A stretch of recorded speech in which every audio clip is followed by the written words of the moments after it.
More than half of the staff at the American Embassy in Havana, Cuba, will return to the U.S. in the wake of mysterious attacks that left diplomats with hearing damage and brain injuries, the State Department announced Friday.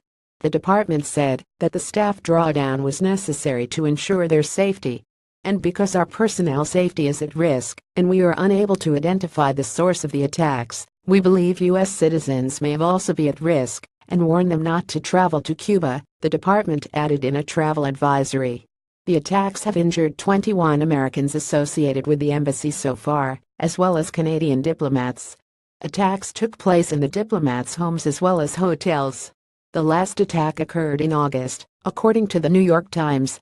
Victims have reported a range of symptoms, including dizziness, nausea, headaches, balance problems, ringing in the ears, tinnitus, nosebleeds, difficulty concentrating and recalling words, permanent hearing loss, and speech problems. There have also been brain injuries, including swelling and concussion. Victims also reported bizarre circumstances under which the attacks occurred, including feeling vibrations and hearing deafening noises, only while lying in bed. Others said they didn't notice anything unusual before their symptoms developed. Authorities are baffled as to the cause of the injuries. The FBI carried out an extensive investigation of rooms and surveillance footage, but they found nothing. Some have speculated that faulty surveillance equipment or some sort of sonic weapon could be involved. But as ours reported previously, scientists say that no single instrument could explain all the symptoms reported. Specifically, a sonic weapon would not cause brain damage. Brain damage and concussions, it's not possible, Joseph Pompey, a former MIT researcher and psychoacoustics expert, told the AP earlier this month. Somebody would have to submerge their head into a pool lined with very powerful ultrasound transducers. Equally unclear is who is behind the attacks. U.S. authorities do not suspect that the Cuban government is behind them because officials there have been forthcoming and fully cooperative with the investigations.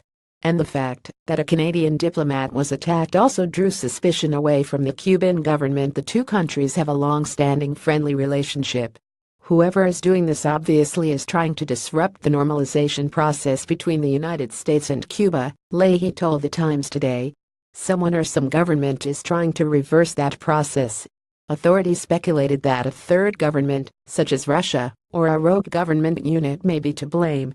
With so many questions swirling, Secretary of State Rex W. Tillerson met with Cuba's Foreign Minister Bruno Eduardo Rodriguez Parilla in Washington a few days ago. The meeting was at the Cuban government's request, but it failed to convince Tillerson that Cuba could keep Americans safe, thus prompting today's announcement of the staff pullback and a travel warning. The embassy will remain open, but only emergency staff will remain to perform essential services, such as aiding American travelers. This post originated on Ars Technica.